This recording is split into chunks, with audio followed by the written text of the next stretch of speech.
Hello everyone, welcome back to my channel. ये आ गया हम जी जनवरी मंथ का रिव्यू लेके और साल की शुरुआत बहुत ही मस्त हुई है। 2.25 लाख के आसपास का प्रॉफिट जनरेट किया है, so I am really happy about it. But video में हम डिस्कस करेंगे, ये पूरा कवर्ड कॉल से नहीं है, जीरोधा वाला अकाउंट है, उसमें हमने 2.25 लाख का प्रॉफिट कमाया है। लेकिन क्या क्या उसके कंपोनेंट्स हैं, किस किस ने कंट्रीब्यूट किया है उस प्रॉफिट में, that is something we are going to see in the details of the video. Okay, so with that let's get started. So हम 3-4 चीजें डिस्कस करने वाले हैं। एक तो अपना डैशबोर्ड समरी डिस्कस करेंगे, उसके बाद 3 से 4 ईमेल आए थे अभी लास्ट 1 मंथ में, तो उनमें से एक केस स्टडी मैंने पिकअप किया है विच इज हिंदुस्तान यूनिलीवर का। किसी का एक स्पेसिफिक क्वेश्चन था और वो सिमिलर मेरे से भी मैच हो रहा था। So even though I have replied to that gentleman, but मैं इसमें उसका केस स्टडी भी डिस्कस करूंगा कि मैं एग्जैक्टली क्या करने वाला हूँ मेरे अकाउंट में। और दूसरा केस स्टडी लेंगे हम कि अदर देन कवर्ड कॉल हमने कहाँ से पैसा जनरेट किया है, और this is not the regular profit which we are going to generate in this account, so वो स्पेसिफिक है, so that is also something I am going to talk about. So with that let's get started. So सबसे पहले fund sheet है, तो funds में हमने थोड़ा सा इंक्रीज किया है फंड, और अभी हमारा जो इन्फ्यूज्ड कैपिटल है दैट इज 1,15,00,000 जो हमारा डाला हुआ कैपिटल है, और जो प्रॉफिट है वो तो इसके अंदर ऑलरेडी पड़ा हुआ है अदर देन द डिविडेंड्स। सो अभी हमारा कैपिटल साइज हो गया है 1.15। कैसे कैसे डाला है वो डेट्स मैंने इसमें मेंटेन करता हूँ, so that is something you guys can check letter.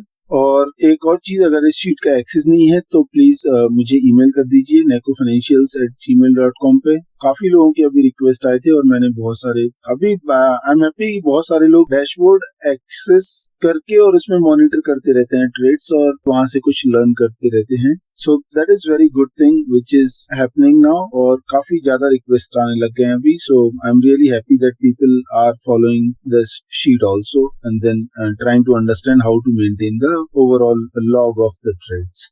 Okay, fund sheet में और कुछ नहीं है, बस केवल ये थोड़ा सा इन्फ्यूज किया है कैपिटल एक्स्ट्रा।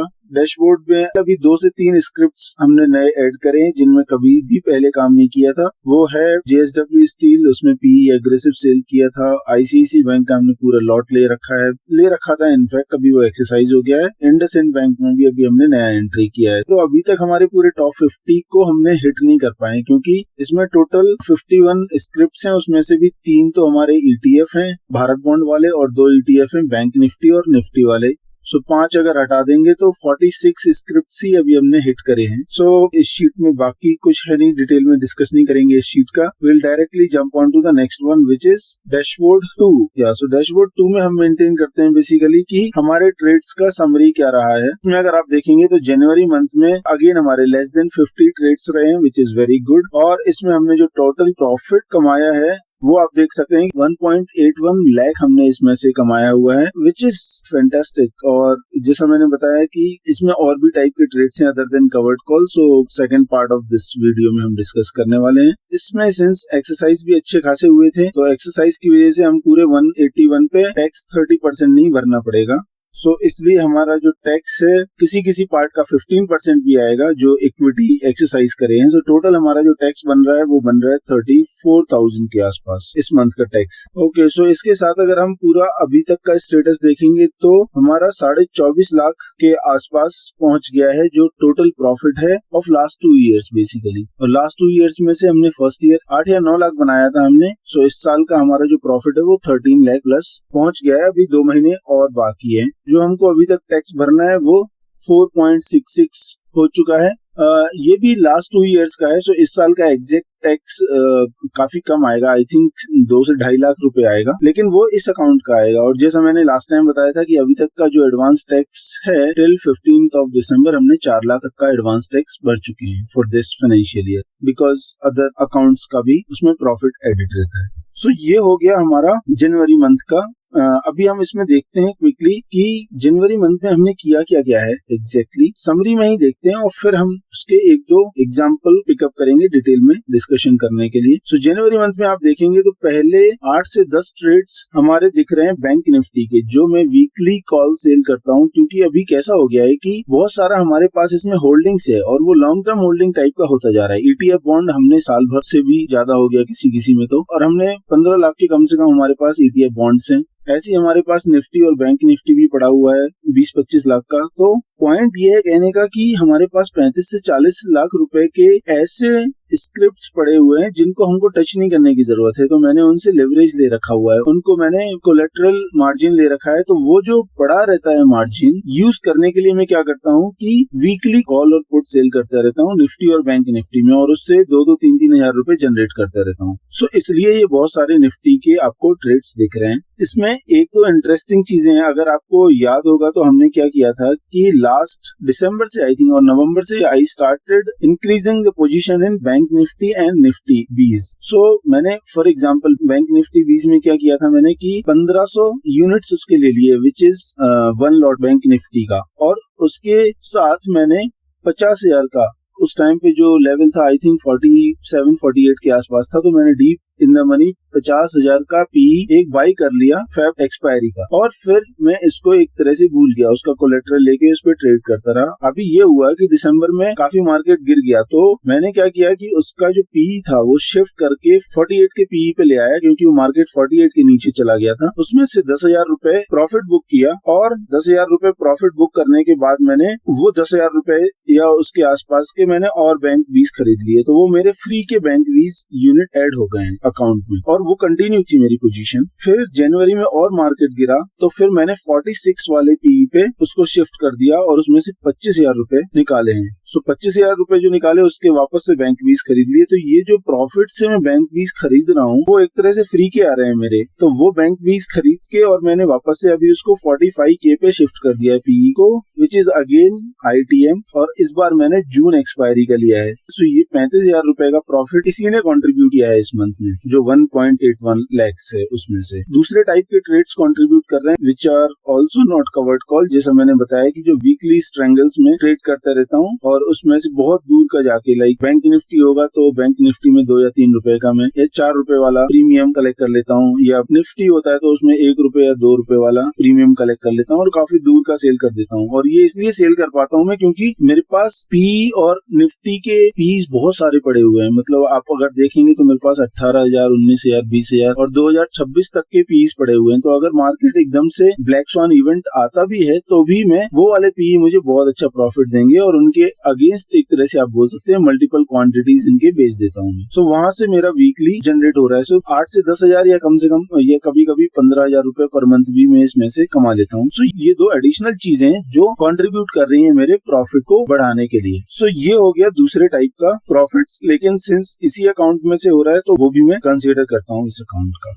और इसके अलावा अगर आप देखेंगे तो बजाज फाइनेंस में हमने केवल पीई सेल करा हुआ था, हमारे पास कोई होल्डिंग्स नहीं है इसके, ज्यादा 2-4 शेयर पड़े हुए हैं।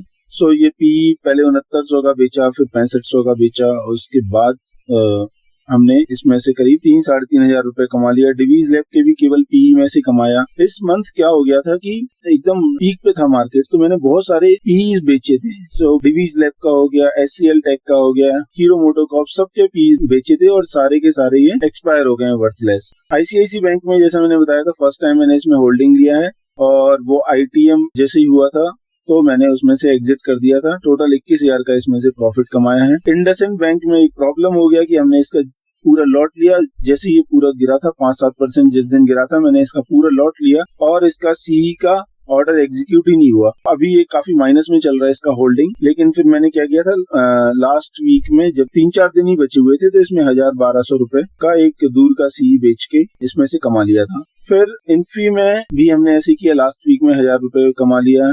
JSW स्टील में हमने काफी एग्रेसिव पीई बेचा था, 5,000 रुपए उसमें से कलेक्ट किया। 790 का पीई बेचा था, लेकिन वो टच ही नहीं किया रहा इधर, तो ये 5,000 रुपए अपने हो गए।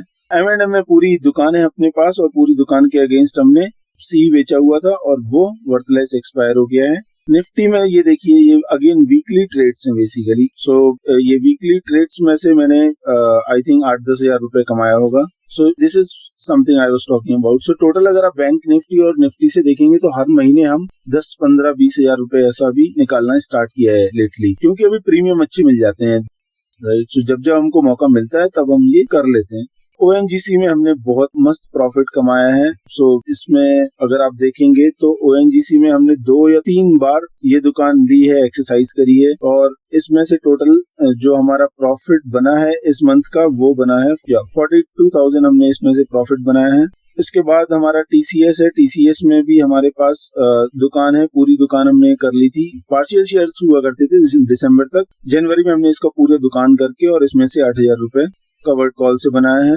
UPL में हमारे पास बहुत महंगा शेयर पड़ा हुआ है, लेकिन अनफॉर्चुनेटली ये ऊपर ही नहीं आ रहा है, तो मैंने और PE बेच दिया था। बहुत दूर का जाके CE भी बेचा था 500 रुपए कमा के, और CE और PE में मिलाएंगे तो हमारे पास 2,000 रुपए इसमें से निकल के आए हैं। विप्रो भी हमारे पास थोड़ा सा महंगा पड़ा था शेयर, लेकिन अभी फॉर्चुनेटली अभी हमारे लेवल पे आ गया है। लेकिन सिंस हमारे पास इसकी पार्शियल होल्डिंग नहीं है, इसलिए मैं थोड़ा दूर इसमें ट्रेड कर रहा हूँ। इसमें से भी हमने 8,000 रुपए के आसपास इस मंथ बनाया है।